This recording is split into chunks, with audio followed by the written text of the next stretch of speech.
This is back in the garage. Past inspection. Needed a ball joint and front rotors and brakes. And I got lazy and just let the garage do it. Could have saved myself a couple bucks considering it was already in here, but like I said, every now and then I get lazy. Back to the blend door actuator.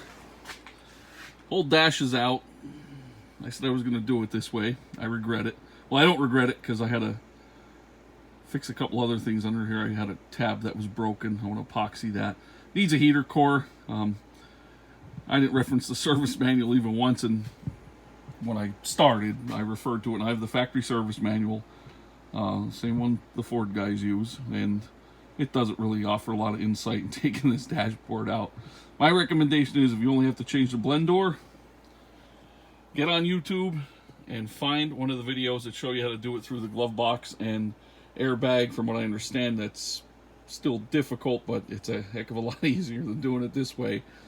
All I could say is if all I was changing was that blend door actuator, I'd probably be a little mad at myself for going this route now.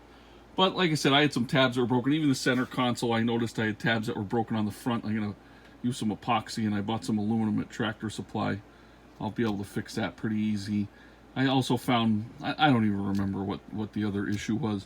I considered maybe taking the brake pedal adjustment, the pedal adjuster apart and fixing it, but I've never moved the pedals, never had a reason to move the pedals anyway. I'm 6'1", and like I said, my daughter's getting this car, and she's tall too, so I don't know, I think it's kind of a waste from what I read. It's not an easy job and goes beyond even this, but anyway, I gotta put a heater core in it. It is leaking. It fogs my window up, and it needs the blend door actuator. So end of the day, couple hours, I'll have this back together. And again, I had a couple broken tabs from this car. Didn't originally come with a remote start. I don't know if the factory offered it, but somebody put one in there, and whoever installed that did a number on a couple things under here, but it'll all get corrected. That's about it. I think I covered everything. The point of this video is, if you're going to change that blend door actuator, and only that, don't do it this way. It's not worth the amount of work. It basically took two of us. I'd recommend, if you're going to go this route, use a flex head on your screw gun or your driver or whatever you use. I have this flexible head. It's a cheap one. I don't even know where it came from. I never used it before, but I can't even imagine how you can get to some of the screws without that. It's not an easy job. It's not physically demanding, but boy, you'll get mad a couple times. I can promise you that. Anyway, that's about it. I flushed out the cooling system. I'm gonna put all new antifreeze in it, new thermostat, stuff like that. Just covering all my bases. Anything that could possibly be wrong under this dash that I can replace readily, I'm replacing it. I'm never going to go through this again with this car or any other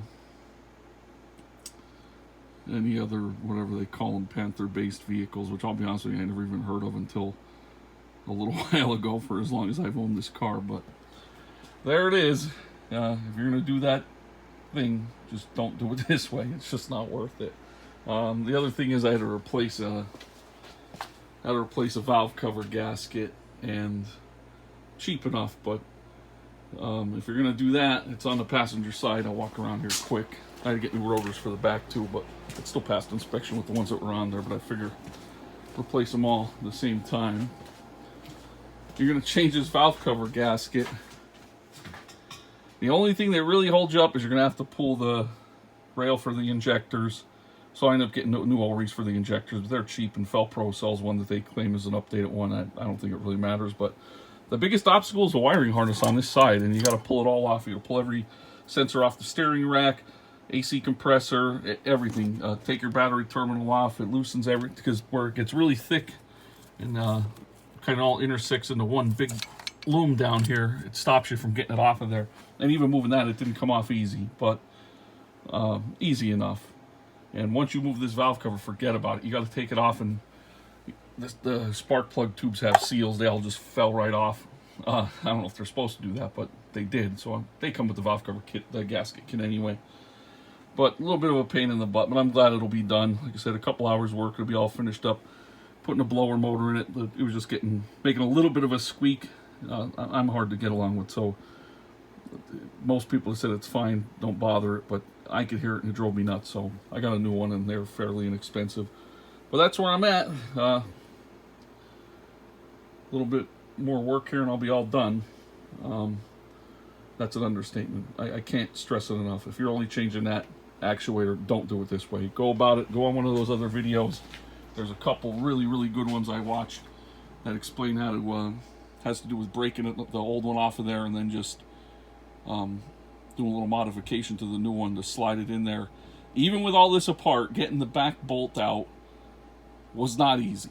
So again, just don't do it. I don't repeat myself. If you're going to get into this, shoot me a message. I don't know, I have a little bit of advice here and there on taking the whole dash apart. In the end, when you get everything out, forget trying to remove all this metal. That's the way it looked at first, but the most difficult thing is, not the most difficult, but to figure out the vents are screwed in backwards to the dash. And when it was all over with, when I got all the obvious stuff out of the way, it was the only thing holding it. Don't horse it. You know, don't beat it up. You'll end up breaking tabs and breaking stuff off, and you don't want to do that. So just pay attention to the vent duct work. That was the only thing holding it when I got to that point. And then after it's out, of course, you can get the vent ducts off fairly easy, but it's a job. Just don't get into it. It's not worth it. So hope someone takes my advice and have a good laugh at what I got myself into here. Like I said, it needs a heater core anyway, so I guess I was going this route, but good luck if you're getting into it. Thanks for watching.